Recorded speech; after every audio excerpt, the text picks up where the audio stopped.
से पालन में फीड, सीड और ब्रीड तीनों का काफ़ी महत्व है। और जहाँ तक सीड की बात है तो वर्तमान में जो सीड उपलब्ध हैं वो प्रायः किसी न किसी हैचरी से ही मिलता है। और हैचरी में जो विभिन्न उसके अवयव हैं उनमें सबसे पहले आपका आता है overhead tank, breeding pool, hatching pool, collection chamber. ये जो हैं वो सभी पक्का स्ट्रक्चर हैं। इसके अतिरिक्त जो हमारे अन्य तालाब हैं वो होते हैं नर्सरी तालाब, रियरिंग तालाब, ब्रूडर्स टैंक और स्पेंट फिश के लिए जो हम टैंक बनाते हैं वो। तो यहाँ पर मूल रूप से जो आज का टॉपिक है वो है ब्रूड स्टॉक मैनेजमेंट। पहले आप ये समझें कि ब्रूड होता क्या है। ब्रूड वह फिश है जिसे कह सकते हैं कि बच्चे को चूंकि हमें बीज उत्पादन करना है तो उसके लिए वो एक तरह से वो माता पिता हैं जिनसे हमें एग्स मिलता है और वो एग से अलग अलग स्टेज में मिलते हैं, सीड प्राप्त होता है। अब यहाँ पर यह भी मैं आगे मैनेजमेंट के पहले स्पष्ट कर दूं कि ब्रूड को हम ब्रूड टैंक में मेंटेन करते हैं। ब्रूड टैंक से ब्रूड को निकालते हैं, उसे ब्रीडिंग पूल में लाते हैं। उसमें इंड्यूस्ड ब्रीडिंग के लिए जो विभिन्न तरह के हार्मोन उपलब्ध हैं उन हार्मोन से उनको इंड्यूस किया जाता है और इंड्यूस्ड ब्रीडिंग में जो एग्स निकलते हैं उन एग्स को फिर हम हैचिंग पूल में डालते हैं। हैचिंग पूल में वो स्पॉन में कन्वर्ट हो जाते हैं और वो स्पॉन है उसे जो थर्ड डे जो 72 आवर्स के बाद जो होता है जिसका यॉक सैक एब्जॉर्ब हो जाता है उसे हम नर्सरी टैंक में ट्रांसफ़र करते हैं। वहाँ 15 से 20 दिन के बाद उसे रियरिंग टैंक में लाते हैं और रियरिंग टैंक से हमें फ्राई मिलता है। उसे फिर अगर फिंगरलिंग और ईयरलिंग वगैरह बनाने के लिए और अलग अलग तालाबों में ले जाते हैं। लेकिन वर्तमान व्यवस्था में जो देखने को मिलता है कि प्रायः जो हैचरी ओनर हैं वो स्पॉन की ही बिक्री करते हैं। तो और दूसरे जो किसान हैं वो नर्सरी में अपना फिर जा करके स्पॉन को रियर करते हैं।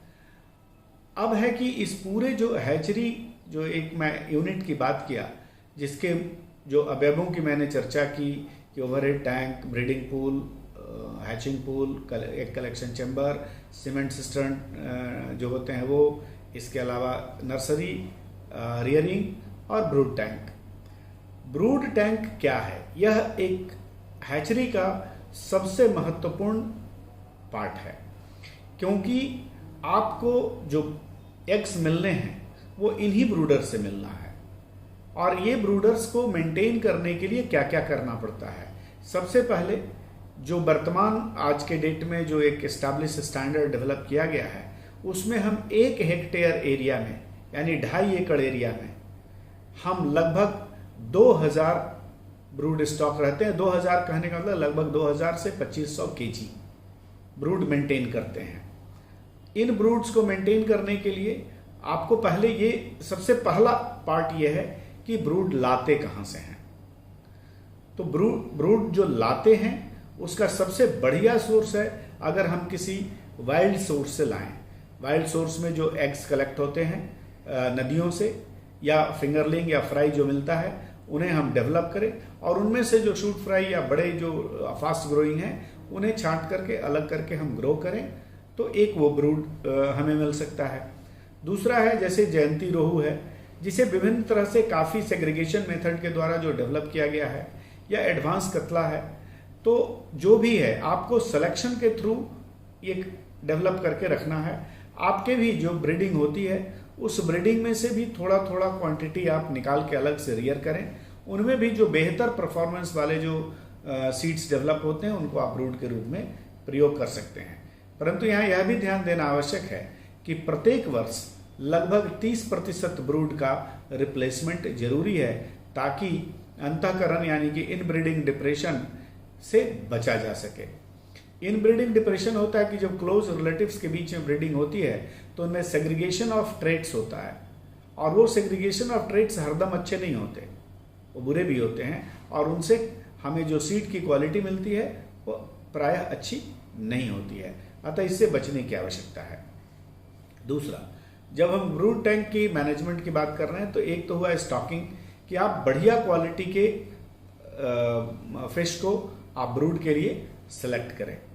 अब उनको जहां सेलेक्ट करें आप ध्यान रखें कि उनमें किसी तरह का इन्फेक्शन ना हो, उनमें विशेष तौर पर जैसे आर्गुलस वगैरह का इन्फेक्शन ना हो, उसमें कीट वगैरह ना हो, जैसे वाटर बग्स होते हैं, वाटर बिटल्स होते हैं, डेफनी ये आपको वाटर स्कॉर्पियन है, या बहुत सारे इस तरह के रनात्रा जो बताया वाटर स्कॉर्पियन, या और भी एनीसॉप्स हैं, बहुत सारे हैं। ये प्रायः ना हो, क्योंकि ये सब किसी न किसी तरीके से हार्म भी करते हैं और दूसरा ये compete भी करते हैं ऑक्सीजन के लिए, फूड के लिए, बहुत सारी चीज़ों के लिए। तो इनसे बच के रखना है हमें। और अब फिश को डाइट के बारे में बात करें, आप सही क्वांटिटी में जब स्टॉक किए तो उनके डाइट पर ध्यान देना होगा। आप उन्हें फैट डेफिशिएंट, जितना फैट कम दें, चूंकि आपको ब्रीडिंग के लिए फिश को तैयार करना है जो मैच्योरिटी हो, उनको प्रोटीन, हाई प्रोटीन की फिश फीड दें।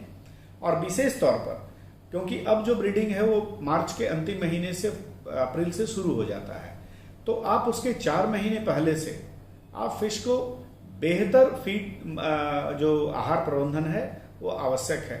और उस पीरियड में आप देखेंगे कि विंटर का पीरियड होता है, ग्रोथ कम होता है, विंटर में आपको क्लाउडी वेदर होते हैं, तो उससे बचने की आवश्यकता है।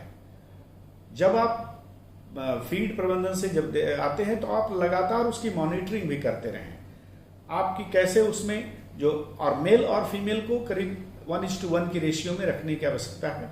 अभी जो नए हाइपो इंड्यूस ब्रीडिंग टेक्निक्स हैं उनमें 1:1 के रेशियो में ही मेल और फीमेल को रखते हैं, इसलिए ज़्यादा अंतर रखने की आवश्यकता नहीं पड़ती है। हाँ, जो फीमेल हैं उनके साइज हम बड़े रखते हैं, 1.5 से 2 kg। फीमेल अगर 1 से 1.5 kg का हो तो भी कोई दिक्कत नहीं होती है। अब है कि आप जो ब्रूड है उसको, ब्रूड को और क्या दें, जैसे कि कई बार ब्रूड को लोग आपको विटामिन ई की जरूरत काफ़ी होती है, तो आप उसे आप जो स्प्राउट है पैडी का या वीट का, अगर ये स्प्राउट्स अगर खिलाते हैं आप ठीक मैच्योरिटी के पहले, तो उनकी मैच्योरिटी कई गुना बेहतर होती है और उससे आपको बेहतर एग्स प्राप्त होते हैं, अच्छी क्वांटिटी में एग्स प्राप्त होते हैं। और ये जो एग्स हैं उनका फर्टिलाइजेशन भी बेहतर होता है, हैचिंग भी बेहतर होती है। अब ये जब हम ब्रूड जहां पर रखते हैं उसमें प्रायः आप थोड़े थोड़े अंतराल पर जाल चलाकर चेक करते रहें, उनका जो गोनाडल डेवलपमेंट है उसे देखते रहें। और जब भी ब्रूड को सेलेक्ट करते हैं आप ब्रीडिंग के लिए, तो आपको 2-3 चीज़ों को देखना आवश्यक है कि फिश को आप ऐसे ही आप टच करेंगे जो फीमेल होगी। पहले तो मेल और फीमेल की पहचान प्रायः लोग जानते हैं, लेकिन at the cost of repetition मैं इसे बता रहा हूँ कि मेल और फीमेल को पहचानने का सबसे अच्छा तरीका है कि जब आप मेल के पेक्टोरल फिन को आप टच करेंगे तो वो रफ होता है यानी रुखड़ा होता है, और फीमेल का पेक्टोरल फिन होता है वो स्मूथ होता है यानी चिकना होता है। इसके अतिरिक्त फीमेल जो होती है उसका बेली होता है वो बल्ज होता है, थोड़ा खुला हुआ होता है, मेल का उस तरह का नहीं होता है। फिर आप जब अगर वेंट की बात करते हैं, जो जेनेटल ओपनिंग्स होती हैं, मेल का होता है वो डिप्रेस्ड होता है और फीमेल का होता है वो प्रोट्रूडिंग होता है। ये में सामान्य अंतर है। और जब मैच्योरिटी के स्टेज में देखेंगे तो देखेंगे कि फीमेल की बेली है वो बिल्कुल मुलायम हो जाती है और हल्के प्रेस के साथ उससे एग्स निकल आते हैं, या आप कैथेटर के हिसाब से आप एग्स को निकाल करके आप अगर माइक्रोस्कोप में देखते हैं और उसका न्यूक्लियस अगर वॉल की तरफ शिफ्ट हो रहा है, सेल मेम्ब्रेन के किनारे में, साइड में शिफ्ट हो रहा है, तो समझिए कि ये फिश ब्रीडिंग के लिए तैयार है।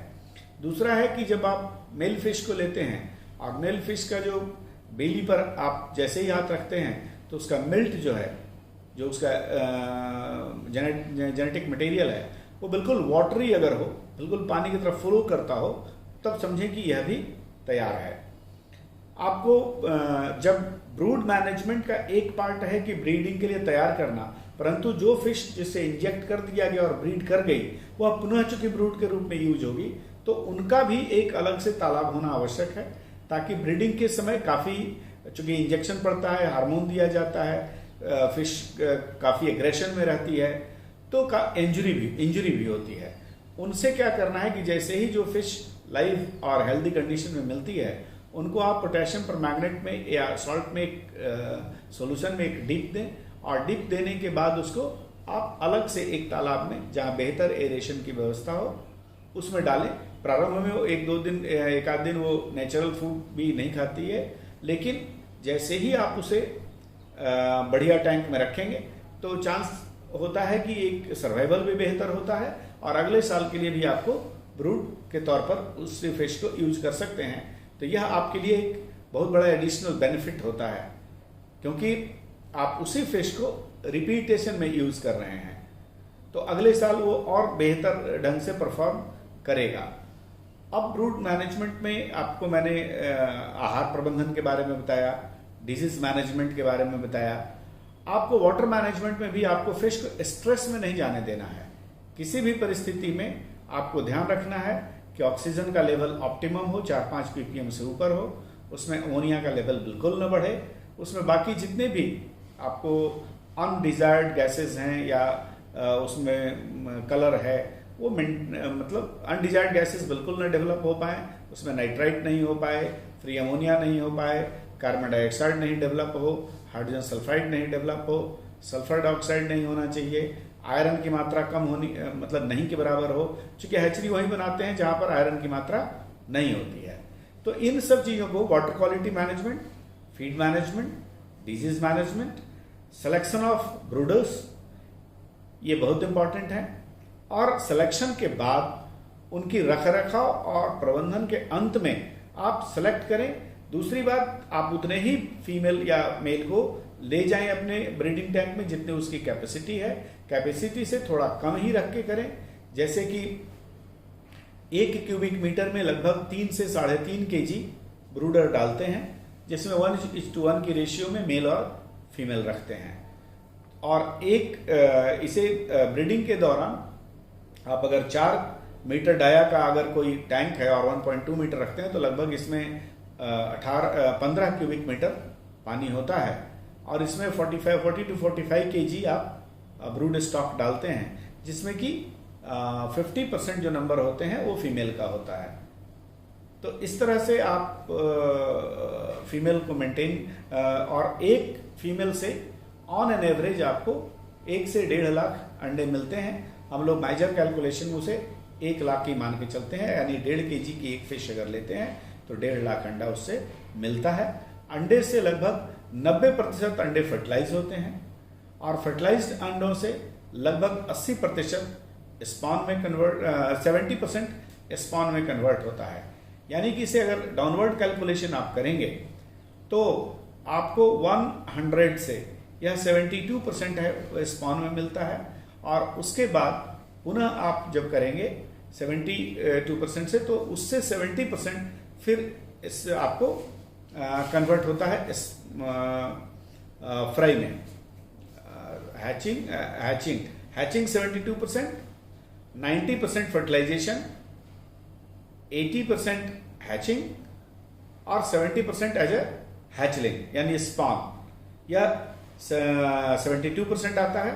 लेकिन फ्राई होते होते या अर्ली फ्राई होते होते ये 50% पर आ जाता है। तो लोग मान के चलते हैं कि 1 kg फीमेल से लगभग 50,000 हमें अर्ली फ्राई मिल सकता है अगर इसका प्रबंधन बेहतर हो। और ब्रूड स्टॉक मैनेजमेंट की पर मोटे तौर पर जो मैंने बातें बताई, इसे अगर ध्यान रखा जाए तो बड़ी सफलता से इसे किया जा सकता है।